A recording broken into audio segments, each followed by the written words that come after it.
It's time for CBJ in 30, presented by HiYo Credit Union.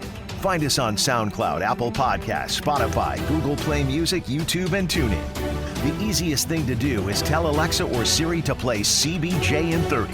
Here's your host, Bob McElligott. Well, the snow has finally come to Central Ohio, and it's indeed starting to look a little bit more like Christmas. Doesn't always feel like Christmas these days with the Blue Jackets struggling along, but it is starting to look a little bit more like Christmas. Welcome to a Monday Mailbag edition of CBJ in 30, presented by HiYo Credit Union. I'm Bob McElligott. I've got your questions coming up in just a bit.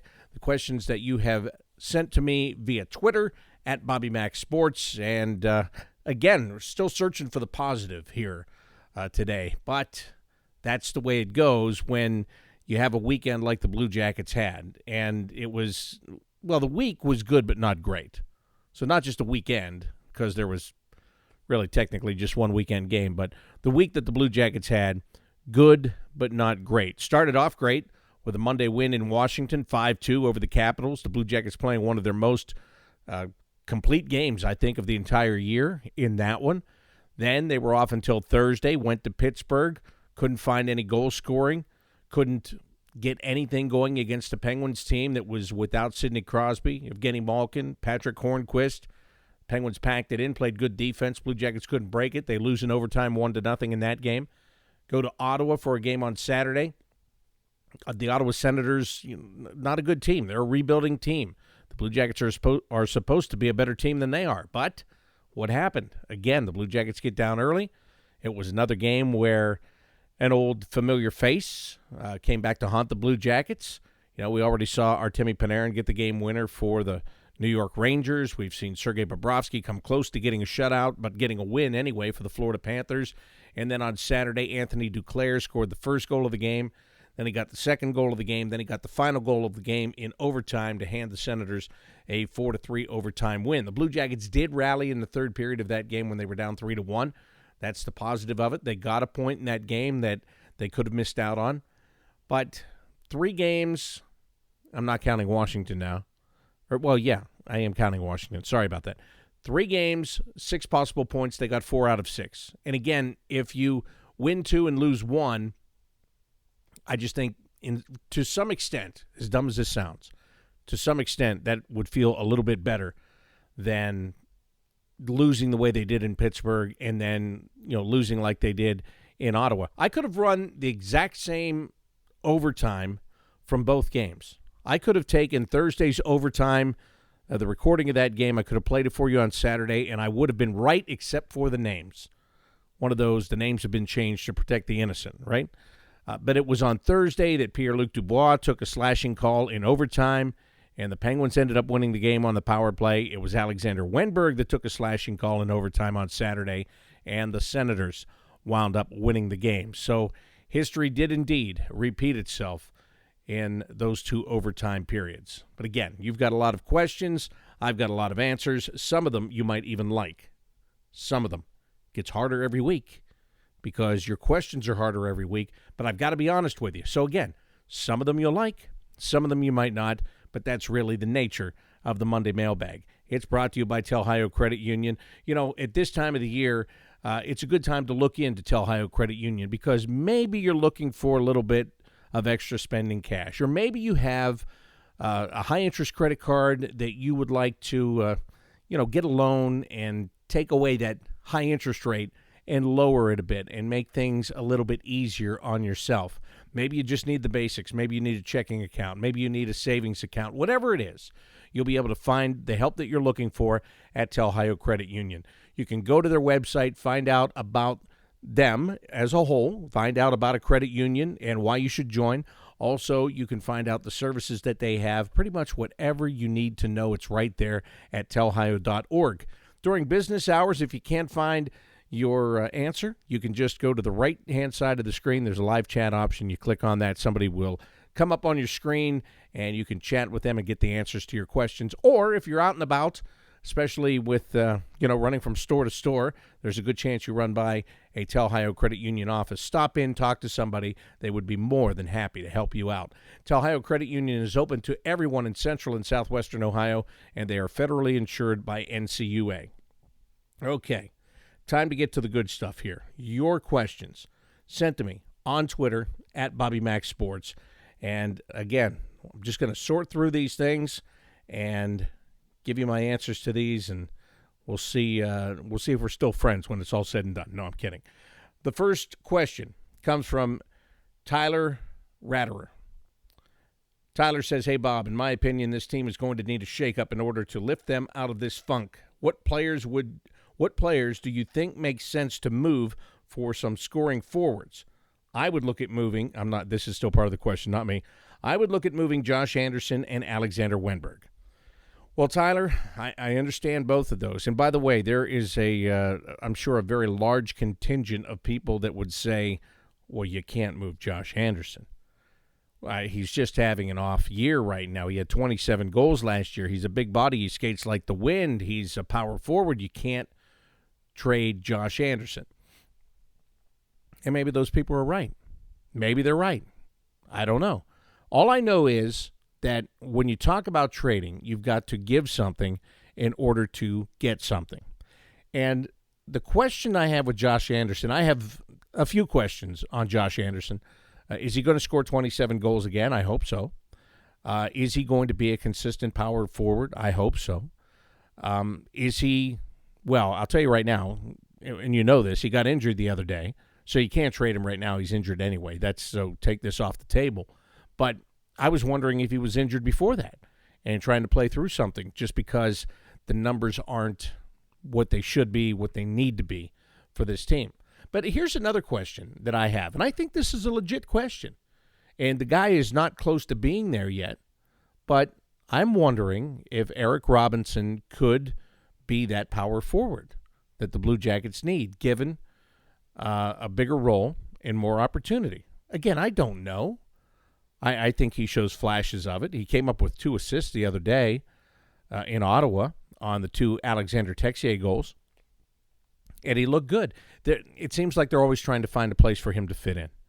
They're trying to find a line where he can they're doing 2 things. They're either trying to find a line where they can utilize him well, or they're just sticking him on the 4th line and saying, do your best here. And it's probably that more times than the other. But so for those that say absolutely not with the Josh Anderson thing, look, again, if it was a situation where you could get a good return, and if you think that Eric Robinson can mature into that role, then I would think that you at least have to think about that. All right? I'm not saying pack his bags, get him out the door. Not by any means. I'm just saying Jarmo Kekalainen always says we are always looking to make our team better. But there comes the point where you have to give up something to get something. And I'm not saying it's going to be him. I'm just answering this question. That could be a caveat. Because I'm going to tell you, the other guy that you talked about, Wenberg, that's not going to be a caveat to interest somebody on its own. That's going to have to be a part of a package the way it stands right now. If it's going to be on its own, I think you have to expect a very low return. Just the way he's playing. The money that he makes and the production that you're getting out of that, you're going to have a hard time getting anything good for him. I don't think you get anything good for him straight up right now. And it would have to be part of a package deal. So, again, one guy has a lot of, I'm sure would have a lot of interest and a lot of upside out of the 2 guys that you're asking about, keep in mind, Tyler. And the other guy right now doesn't have a lot of value. And he's got a big contract to go with it, with that no value. So that's a bad combination right there. Let's see. Aiden Montgomery. Is it time to fire John Tortorella? Aiden asks a simple question. I will give you a simple answer. No. In my opinion, it's not. And it's very easy to look at this and say they're underperforming, and it's easy to fire the coach, okay? It's easy to fire the coach. As the saying goes, you can't fire 20 players, so you fire the coach, all right? But listen, this is not really, to me, not about John Tortorella. I think he is making the best of a bad situation right now. He's got a bunch of guys that should be scoring that aren't scoring. And if you're going to try to put that on him, I don't know how much he's responsible for the struggles of the Atkinsons and Andersons and Folignos, and I really hesitate putting Foligno into that category. I am, because he's the captain, and Seth Jones, let's put him in there. A guy we're used to seeing score a lot of goals from the blue line. It hasn't been happening as of late. But I think that there are a number of things here with this team. That he's training a rookie to play center in the NHL in Texier, who's coming off a good game, but he's training him as a centerman right now. Teams that are playoff teams usually aren't doing that. They're not training a centerman. They're not training a winger. Bemstrom's hurt right now, but when he's healthy, he's playing. So you're training that. You've got a backup goaltender that you're trying to get acclimated to the National Hockey League. So, no, I say no. I say don't fire John Tortorella. He's the best coach this organization has ever had. He's really good at the accountability factor. Yes, he is old school. I'm sure he rubs some people the wrong way. I'm sure there are some players that maybe are tired of hearing the voice.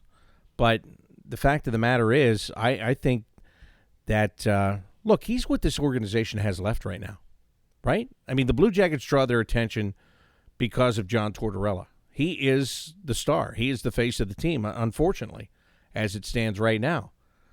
Once guys start performing better, then they're going to retake that role because they need to. They're the players. They should.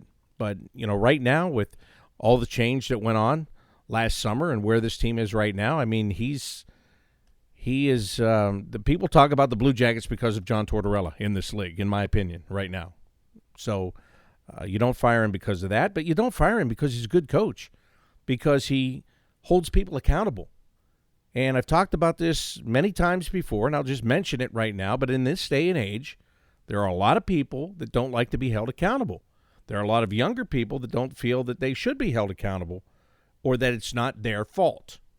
And I think that's why they need someone like John Tortorella, who is strict but fair.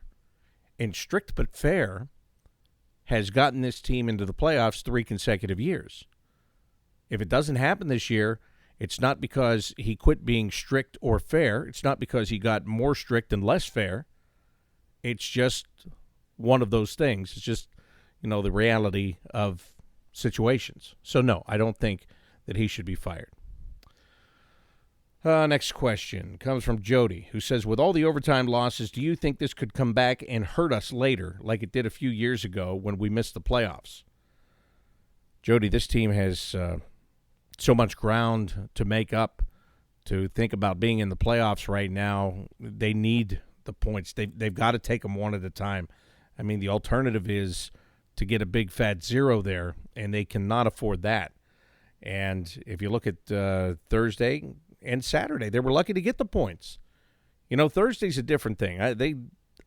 I felt like when they found out that Malkin wasn't playing, they thought they just had to show up, lace up the skates, get on the ice, and they're going to win the game.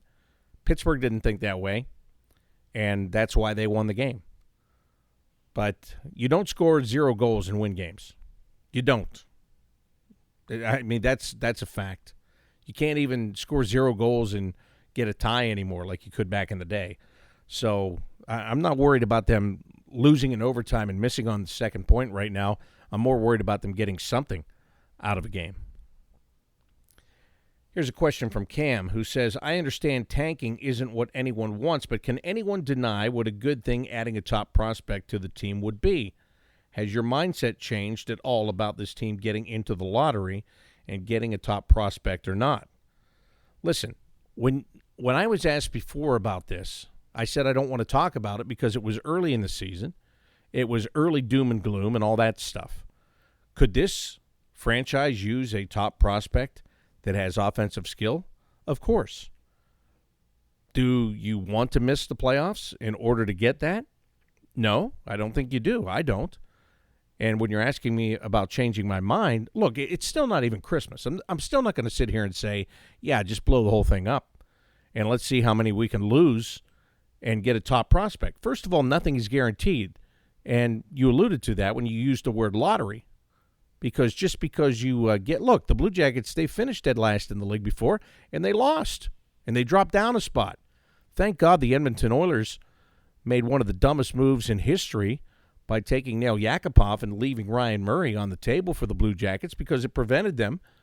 If they would have had or even if they win the lottery, they would have had to make a very difficult decision. And I know what that decision would have been. They would have traded the pick. They would have either taken Murray number 1 overall or traded the pick, and more likely traded the pick. They were not going to take Yakupov. And look, hindsight being 2020, 7 years later, that would have been the right move because the guy never panned out. So even if you finish dead last, you're not guaranteed to get that top guy. And I understand it's supposed to be a deep draft, blah, blah, blah, blah, blah, whatever. I hate talking about the draft because when you talk about the draft, that means you're not good enough. And even if it's not going to be good enough, I sure don't want to be talking about that a week before Christmas. Nick Johnson. Do the players work on tipping shots through traffic from the blue line during practice? It seems like we haven't had a decent tip-in goal from the blue line all season. The puck usually is cycled behind the net rather than out to the blue line. They do, Nick. They do practice it. They do it every day. There is one that comes to mind. I can't remember who the opponent was, but it was Boone Jenner with a great redirect in front of the net.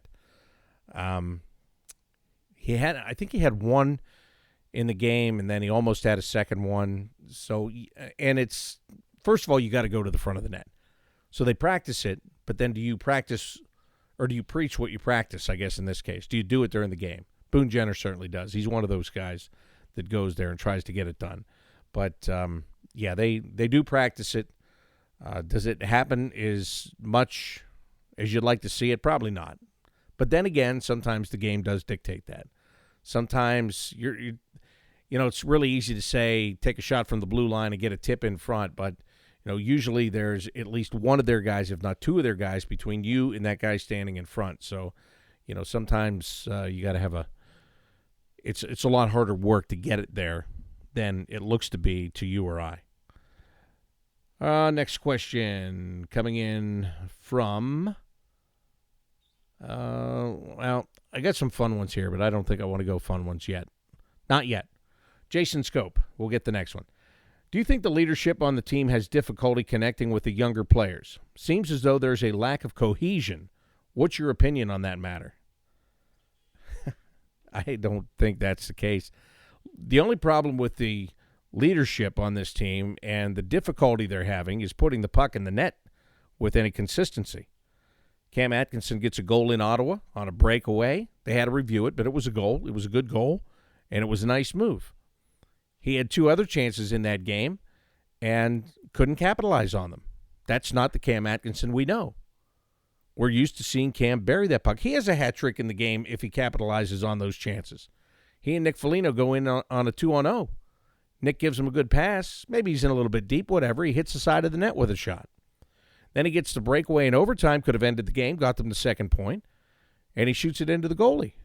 And I understand he's trying to give him a different look and all that stuff. I get it. I'm just saying, I'm using that as an example. Cam is one of the leaders. The only disconnect is it's tough to be a leader when you're not performing up to your own standards. And the same is true with other guys. When you're not, it's hard to talk when you're not being perceived as walking the walk. If you're doing well, if you're scoring at will and you're having a really good season, then it's very easy to connect. When you're frustrated and you're struggling and you're worried about yourself, that's where there is cohesion here. I don't want to say there's a lack of cohesion, but the only problem is the guys that are supposed to be scoring aren't. That's the only problem. That is the problem on this team.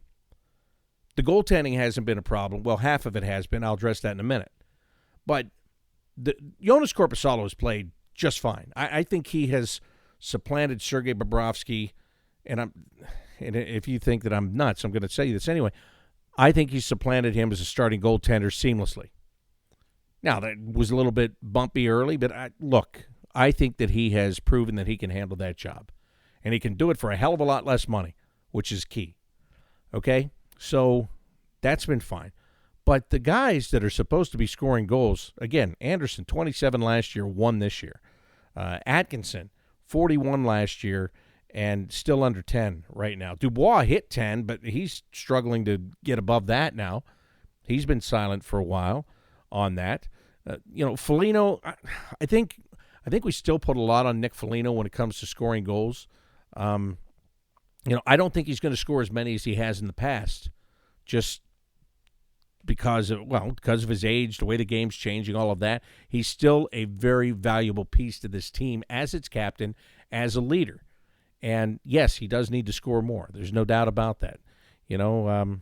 Again, Seth Jones, in the past couple of years, he's teeing up pucks, they're finding their way in. That's not been the same right now. And when you factor in all of the injuries now, and there's more today than ever this year, it all takes its toll. So that's the problem with the leadership. It's not a cohesion with the young guys. It's about doing what you're paid to do. And they're struggling, and they're frustrated, and if they can get onto the other side of that, then everything's fine. All right. Here's another. I am going to get to a fun one or two before this was over, because I'm not just going to be doom and gloom all day here. Let's see. Veronica says, with the Blue Jackets having 3 more players injured, who do you think will be healthy enough to be back on the ice, or who do you see getting called up from Cleveland? Well, those guys are not healthy. Sonny Milano went out on what was a really ugly hit the other day. So Sonny is out. Josh Anderson is out with an upper body injury, and Ryan Murray left the game with an upper body injury the other day as well. So the Blue Jackets yesterday put Emil Bemstrom on the injured reserve list, and they've called up forwards Marco Dano and Kevin Stenlund from the Cleveland Monsters. Stenlund's been doing well, 10-game point streak for him. We've seen him here a little bit. I was going to say slightly. That doesn't make sense. Saw him here briefly. That's the word, briefly, last season. Big guy. It would be nice if he would take advantage of this opportunity. I think he can open some eyes if he can do the things that they drafted him feeling that he is able to do.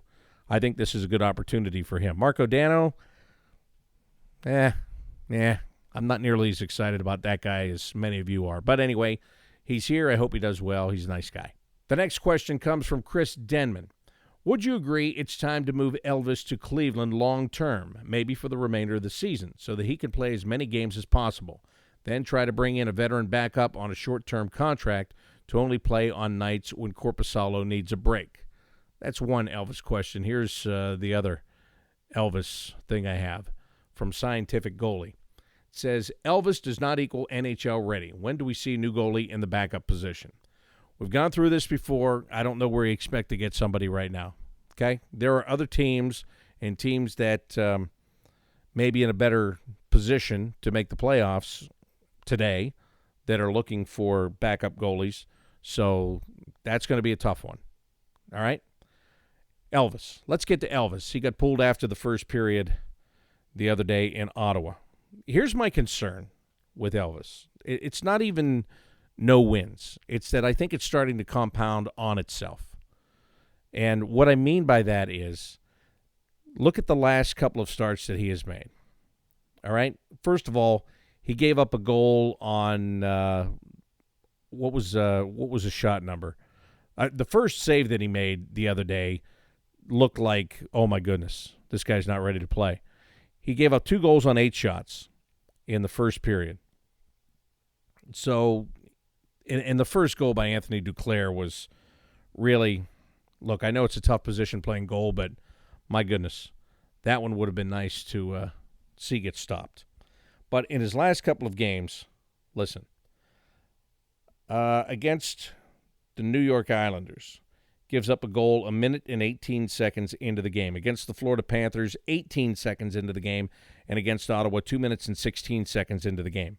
The Florida one was double deflected. I know that. I know that many of you are going to be saying that. But listen, here's my deal. When you have 0 wins, you cannot give up the first goal that quickly in the game. It demoralizes a team, and everybody gets the here we go again mentality. I will tell you flat out that the team needs to score more goals for both these goaltenders. It's not fair what they're being asked to do. They do need to score more goals, but from his standpoint, it has got to be a major part of his game that he doesn't give up an early goal, because it's demoralizing immediately. again, there's 2 young guys in Cleveland. There's not a veteran. I don't know where you're going to be able to get a veteran right now. And it's a situation that is it's a head-scratching situation, isn't it? I think that's a fair way to put it. And I don't know what the solution to that situation is. All right, now let's get some fun ones here. I'll get 2 fun ones. Chris Jenkins. During your time in the East Coast Hockey League, did you ever see a coach get tossed? Oh, yeah, I saw a coach get tossed, Chris. I saw Nick Foligno was the head coach in Johnstown, and I forget who we were playing, but he was mad. I don't know if he was mad at an official or something with the other team, whatever it was. He actually pulled his team off the ice. This is early in the first period. I mean, the game had just started, and there was a whistle or a call, whatever it was. He took the team off the ice and back to the dressing room. He just told them, let's go. Everybody off the bench, opened the door. Everybody spilled out on the ice. The home team went off through the Zamboni entrance there. So they all came over, and they're piled up at the door waiting for somebody to open the door because who in the heck would think that they're leaving the ice? Somebody opened up the door, arena worker opens up the door, and they all go back to the dressing room. And this lasted, honest to God, 15 to 20 minutes. He kept the team back there. And then when they did come back on the ice, he wasn't a part of the group that came back out on the ice. So, yes, I did see that. That's one example for you. I saw lots of stuff there. Some of it I can even tell you about. Finally, Jeremy G. says, I'm going to steal from the interview that you did with Mike Lang last week and ask, what is your favorite Blue Jackets memory so far? It's a good question, Jeremy, and it actually involves Mike Lang to an extent, indirectly, because it was that first playoff series that the Blue Jackets played against the Pittsburgh Penguins, and I'm sure you remember it well. Game 4, Nationwide Arena. The Blue Jackets are down by a goal late in the third period. They dump the puck into the Penguin zone. Marc-Andre Fleury goes behind the net to play it. It hops over his stick. The Blue Jackets throw it out in front, and Brandon Dubinsky buries it into an empty net, ties the game. And then in overtime, just the great play with the puck off the head that bounces to R.J. Umberger. He feeds Nick Foligno. Nick, from just inside the blue line, just wires a wrist shot right by Marc-Andre Fleury, and the Blue Jackets win that game in overtime. That's it to this point. That one stands out. And the Tampa Bay series was great, and that's probably a 1 and 1A. I mean, to win the Tampa Bay series, but you're talking about a really special thing with that win at home and Nick Foligno sliding on his knees along the ice. That's an image that is going to live forever with this franchise. When Nick Foligno is long gone, when Nick Foligno is coming back to be honored during some 30th anniversary of the team or whatever it is, that's the clip they're going to show. And so that is my favorite. Again, the Tampa series was terrific, and the comeback in Game 1 of that series was terrific. But that, you never forget your first time, right? And that was really a first-time big playoff moment, and it happened on home ice at Nationwide Arena. So, Jeremy, thanks for the question. That's it to this point. But the good thing about those memories and those favorite moments is they're fluid. That means that every time you play a game, you have a chance for a new one to develop. And the Blue Jackets are going to play again tonight. They'll take on the Washington Capitals at Nationwide Arena, 7 o'clock game time. Our pregame coverage starts at 6:30 on the Blue Jackets radio network. That includes the flagship station, 97.1 The Fan in Columbus. You can also hear us on the radio network throughout the state of Ohio, and there are a couple of stations in West Virginia as well. On Sirius XM, we're going to be on NHL radio tonight. Going to be on the main channel, Channel 91. You'll be able to catch the game there. And as always, you can find it at BlueJackets.com or on the Blue Jackets app. Thanks for your questions once again today. You always fill up that Monday mailbag so nicely with such good questions, and I appreciate it. Tonight, it's the Blue Jackets and the Washington Capitals at 7 o'clock. Until then, I'm Bob McElligott saying so long.